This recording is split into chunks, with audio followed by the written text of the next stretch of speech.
काय रे गण्या, कशासाठी आला रे तू इथं? तुलाच भेटायला आलो रे बाबा मी. तुझ्यासोबत काम होतं म्हणून. माझ्यासोबत काय काम आहे बा तू? मला एक मदत कर गड्या. माझ्या जिंदगीभरची मदत होती तुझ्याकडून. काय झालं बे? कशाची मदत पाहिजे तुले? तो सरळ सेवा भरतीमध्ये किती किती ठिकाणी सिलेक्शन झालं सांग बरं मला एकदा. माझं 3 ठिकाणी सिलेक्शन झालं बा.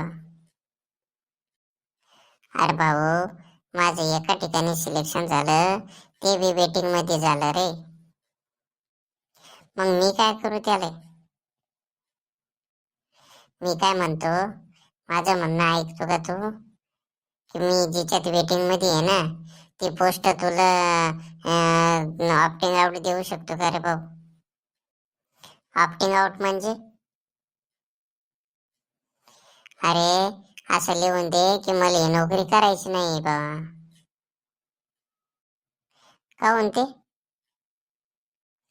अरे, तुझं 3 ठिकाणी सिलेक्शन झालं ना, आणि माझं ज्या ठिकाणी सिलेक्शन झालं मग वेटिंगला आहे बा मी. तू जर दुसऱ्या ठिकाणी गेला तर मला ती पोस्ट भेटू शकते रे दादा. अरे, तो म्हणणं गंज खरंय, पण मग 3 पोस्ट मध्ये सिलेक्शन होऊन कॉल लेटर एकाचं बी आलं नाही ना, नियुक्ती एकाची बी नाही ना अजून. मी कसं लिहून देऊ बरं तिकडं? तू असं करतो का, जेव्हा तो दुसऱ्या पोस्ट मध्ये जर झालं तर तू ही नोकरी सोडून दे बा. हिच्यात माझं सिलेक्शन होऊन जाईल बा. कारण की मी कोणत्याच याच्यात आलो नाही रे, आणि सरळ सेवा आता डबल भरती निघणार नाही. आणि निघले तरी मी मेरिट नुसार मी वेटिंग मध्ये बी येणार नाही बा. मग काय अभ्यास नाही तर कसा मसा अभ्यास करून मी वेटिंग पर्यंत पोहोचलो बा. आता जे काय ते आहे ते तुझ्या हातात आहे बा.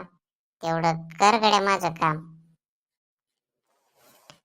अरे हो, तो म्हणणं खरं आहे, पण मला ती दुसरी नोकरी करायची. तू ज्याच्यात वेटिंग मध्ये आहे ना, ती तर नोकरी मला करायची नाही. पण मला आताच मी लिहून देऊ नाही शकत ना भाऊ तुला. मग कधी लिहून देऊ शकतो तू मला? हे पाय, राज्य सेवेचा जर निकाल आला तर तुला सरळ भरतीचं मी लिहून देतो बा की मला काय नोकरी करायची नाही.